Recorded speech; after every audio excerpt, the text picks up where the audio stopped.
Bonsoir à tous et bienvenue à bord de Latitude 91, version mieux vivre du mercredi soir. Mal de tête, mal de dos, acouphènes, insomnie ou encore vertige. Et si ça venait de nos dents? Ce soir, nous parlons de l'action des dents sur notre corps avec nos invités. Merci à vous quatre d'être présents avec moi ce soir. On commence par Jacques Brascassé. Bonsoir. Bonsoir. Vous êtes chirurgien dentiste, également homéopathe et acupuncteur. Et vous allez donc nous expliquer cette incidence donc des dents sur le corps. Avec nous également ce soir Serge Pointé de Blas. Bonsoir. Bonsoir. Vous êtes quant à vous prothésiste dentaire à Corbeil-Essonnes. Tous les deux, vous avez co-signé un ouvrage que je vais montrer mais que je remontrerai tout à l'heure. Un ouvrage très complet, intéressant et troublant qui interroge sur son propre corps, intitulé L'action des dents sur notre corps. Évidemment, c'est de cela dont nous allons parler ce soir. Alors, l'action des dents sur notre corps, quant à vous, mesdames, eh bien, vous l'avez dans votre chair, dans votre propre chair, si je puis dire, et dans votre propre expérience expérimentée. Donc, avec nous, Brigitte Bourdon. Merci d'avoir fait le chemin, puisque vous venez d'Amiens pour témoigner de ce qui vous est arrivé. Et puis également Françoise Boucheron, essonnienne, qui a aussi des choses à nous dire en la matière. Alors, ce livre, fruit d'une longue collaboration, 17 ans, si je ne m'abuse, et également évidemment un long travail d'observation et de recherche. Alors, expliquez-nous déjà en quoi, alors peut-être Jacques Brascassé, en quoi les dents peuvent avoir finalement une action sur notre corps. Par quel mécanisme? Alors nous pouvons déjà partir simplement par ce qu'on appelle une relation réflexogène, puisque ça aujourd'hui c'est clairement connu. À partir du moment qu'on a un élément, le corps étant un tout, il y a une réponse à une distance. Aujourd'hui, d'autres réponses nous sont données par l'acupuncture avec le système des méridiens ou finalement aussi par la neuroréflexologie, puisque vous savez que moi, quand on a mal une dent, ça fait très très mal. C'est un nerf très sensible et à partir de là, cette irritation nerveuse est à l'origine de beaucoup de névralgie faciale, de beaucoup de douleurs incoercibles dans le corps. Voilà les principales voies.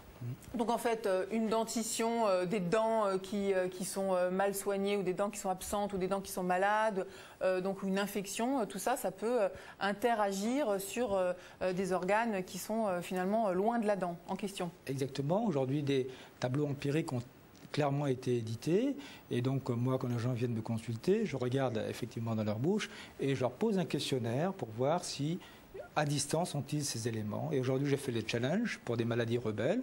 S'ils viennent me voir, en traitant leur bouche, je souhaite soulager leurs maux chroniques. Alors ça, c'est donc un challenge que vous avez relevé, en tout cas avec certains patients, dont deux d'entre elles sont là. Peut-être on va écouter le témoignage, si vous voulez bien, donc, de vous, Brigitte. Je disais, vous venez d'Amiens, c'est dire comme vous êtes motivée. Oui. Comment ça s'est passé pour vous, la rencontre avec Serge Pointé et Jacques Brascassé? Je suis venue les voir parce que je suis atteinte d'une fibromyalgie depuis mars 2006. C'est une maladie relativement invalidante puisqu'on a des contractures musculaires en permanence, des brûlures dans les articulations, un sommeil qui n'est pas du tout réparateur la nuit et une immense fatigue au moindre effort physique. Donc je souffrais énormément depuis 6 mois. J'ai rencontré Monsieur Pointé qui très vite a décelé une mauvaise position du corps due à des semelles orthopédiques qui ne me convenaient pas. Il a décelé aussi un décalage des mandibules, ce qui a été validé après par mon dentiste suite à une radio panoramique dentaire. Il a détecté aussi un très gros courant galvanique dans la bouche.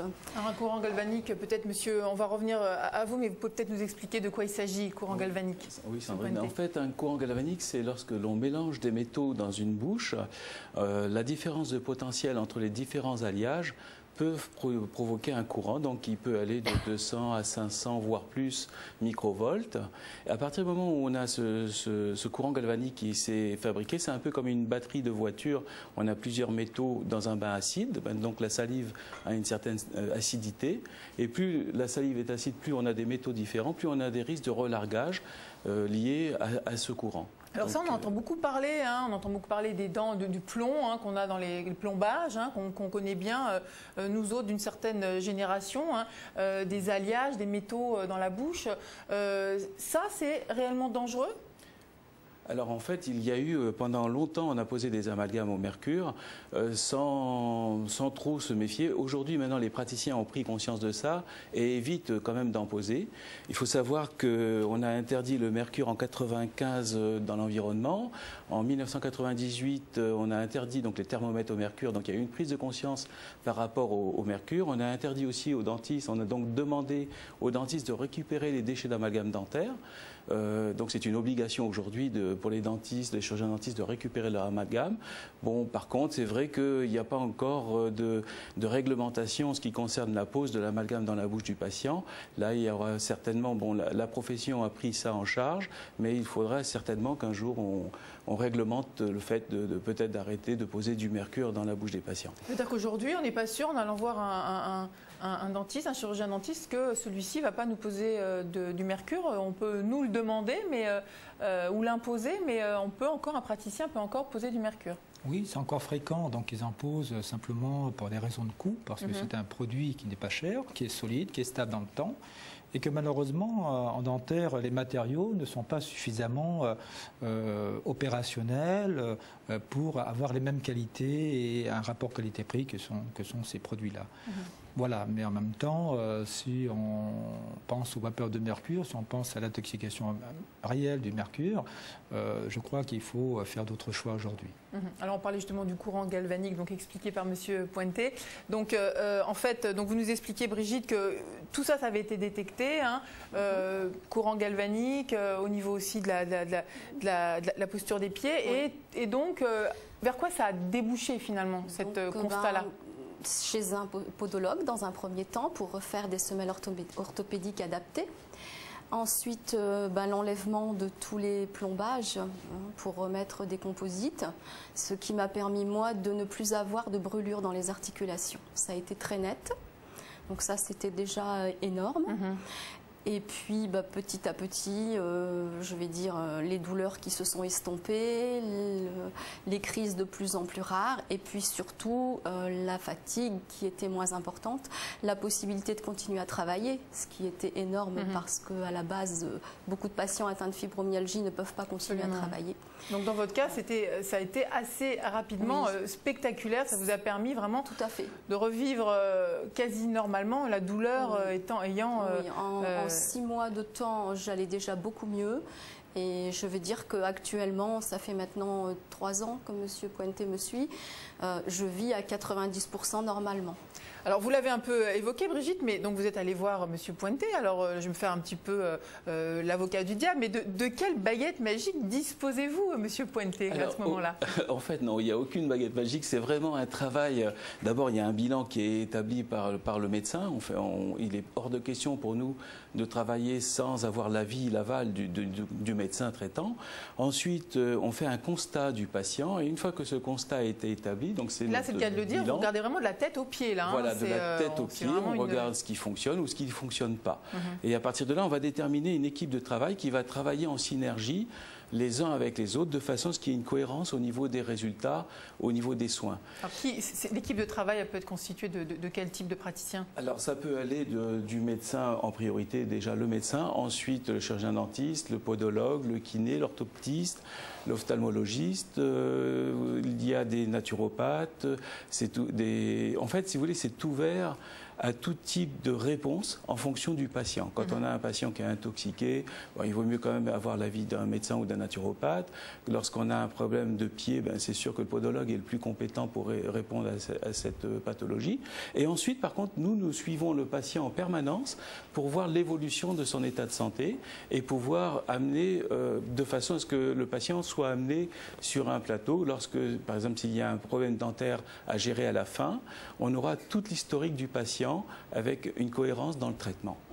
Alors l'un et l'autre, je dis le fruit d'une longue pratique et observation, vous avez développé ce qu'on appelle la posturomandibulologie. Je suis très fière, je l'ai dit d'un coup. Monsieur Brascassé, expliquez-nous de quoi il s'agit. C'est vrai que c'est pas facile. Ça nous est venu un jour, à force d'observation, que nous avons compris que le corps humain était en fait comme une échelle. Et en haut de cette échelle, il y avait une mandibule. Et si cette mandibule est un petit peu de travers, on se retrouve donc le corps complètement bancal.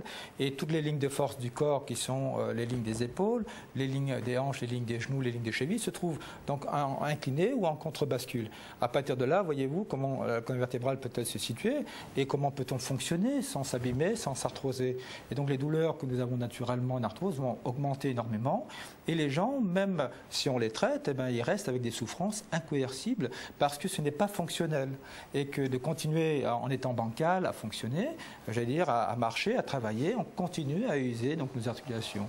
Donc la posturologie vise surtout à remettre un équilibre dans le corps. Donc, c'est une question d'équilibre du corps et surtout à soulager. Je crois qu'à l'an 2000, aujourd'hui, énormément de gens souffrent de douleurs encore incoercibles et notre méthode solutionne rapidement et efficacement les douleurs. Alors ça, ce que vous dites, Monsieur Brascassé, on l'entend, on peut l'entendre de manière un peu similaire de la part, par exemple, d'ostéopathes ou ce respect de l'équilibre et puis les déséquilibres qui peuvent entraîner d'autres douleurs. En quoi ça concerne, qu'on comprenne bien de manière très concrète, en quoi ça concerne un chirurgien dentiste? Voilà, on est un peu plus étonné de la part d'un chirurgien dentiste. C'est-à-dire que, expliquez-nous vraiment l'incidence des mandibules et de la mâchoire et des dents sur cet équilibre, justement. Alors justement, ça vient aussi le nom dans lequel on a donné. On est passé donc du posturologue au posturo-mandibologue parce qu'on s'est aperçu que cette bouche, un petit peu comme l'idée du marionnettiste, quand on bouge ses ficelles, les ficelles principales étant au niveau de la mâchoire, vont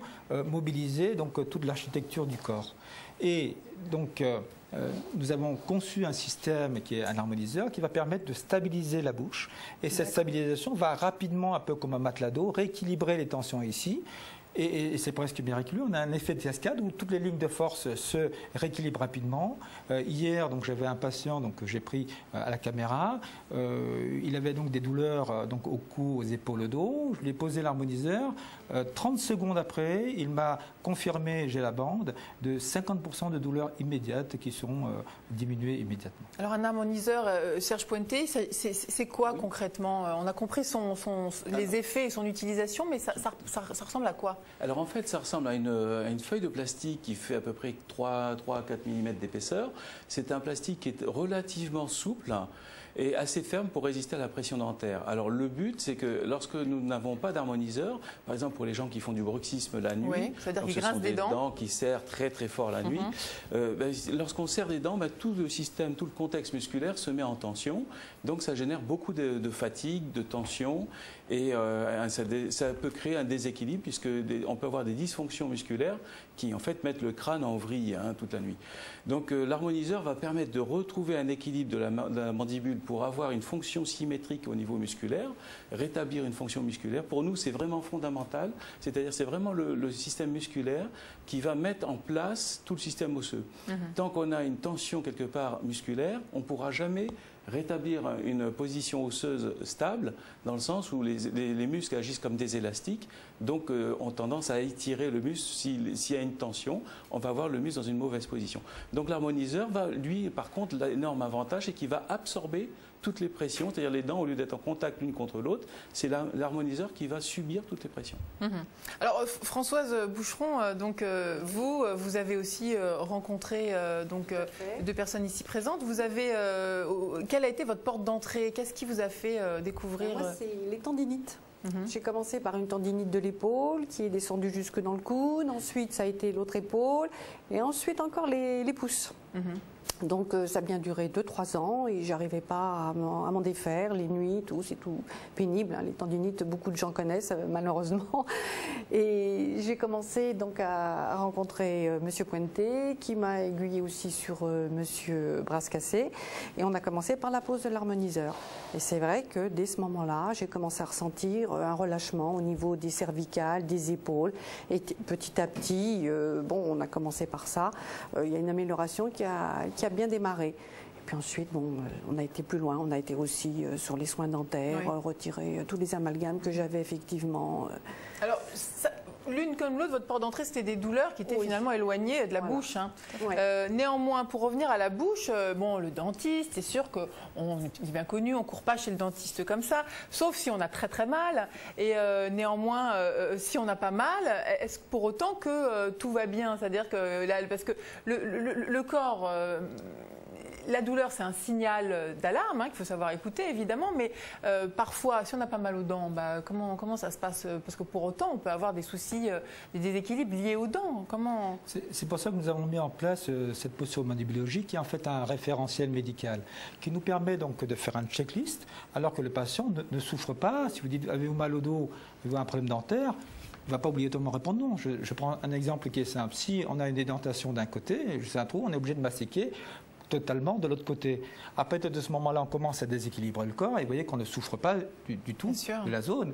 Et si on a un courant galvanique, c'est la même chose dans la bouche. Si, par exemple, on a aussi une prothèse un peu haute ou un peu usée, vous voyez que je vous ai donné plusieurs critères dans lesquels il n'y a pas de douleur. C'est pour ça que ce référentiel, je voudrais qu'il soit médical, dans le sens que le médecin, à premier abord, fasse ce type de checklist, donc d'observer ça, et qu'il coordonne une équipe donc, de praticiens, suivant ce qu'il voit lui, et qu'il n'hésite pas à envoyer donc, chez le dentiste s'il voit que la mâchoire est travers, ou si ça craque, ou s'il pense qu'il y a une relation, ou à l'ostéopathe, ou au kiné. Donc vous voyez un petit peu ce système qu'on met en place, justement, parce que les douleurs qui s'expriment à distance n'ont pas souvent une cause douloureuse là où on pense. Et ce checklist permet de trouver l'origine des causes. Alors on le sait ça plus ou moins clairement, mais on va finir là-dessus.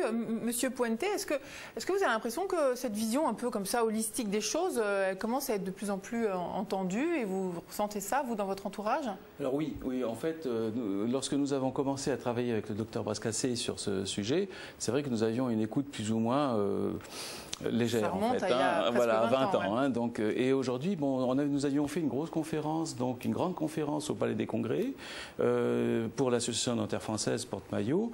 Et suite à cette conférence, nous avons eu beaucoup de questionnements de professionnels qui se sont intéressés, et ça n'a fait que de grandir, en fait. Et aujourd'hui, donc, on s'aperçoit que ce soit en France ou dans d'autres pays comme en Belgique, où nous allons aussi fréquemment faire des conférences, on s'aperçoit qu'il y a une prise de conscience, que les praticiens commencent à se rendre compte qu'effectivement il faut travailler en synergie et que ça apporte donc des réponses importantes dans leur travail à eux quotidiennement. C'est vrai qu'on facilite le travail des kinés ou des ostéopathes lorsqu'on équilibre toutes les masses musculaires, finalement leur travail est beaucoup plus efficace.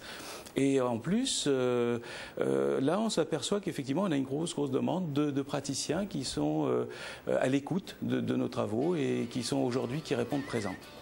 Alors je renvoie évidemment vers ce livre parce qu'on a abordé peu de choses par rapport à tout ce qui est dit dans le livre. Donc l'action des dents sur notre corps de Serge Brascassé et de Serge Puente de Blas et de Jacques Brascassé. Donc sur l'écran, les informations pour pouvoir commander ce livre et ainsi que le site de la posturomandibulologie. Merci beaucoup à vous quatre. Merci pour vos témoignages, pour le déplacement de loin et puis à très bientôt peut-être, j'espère. Bonsoir, je vous retrouve vendredi avec plaisir, c'est la fin de cette édition.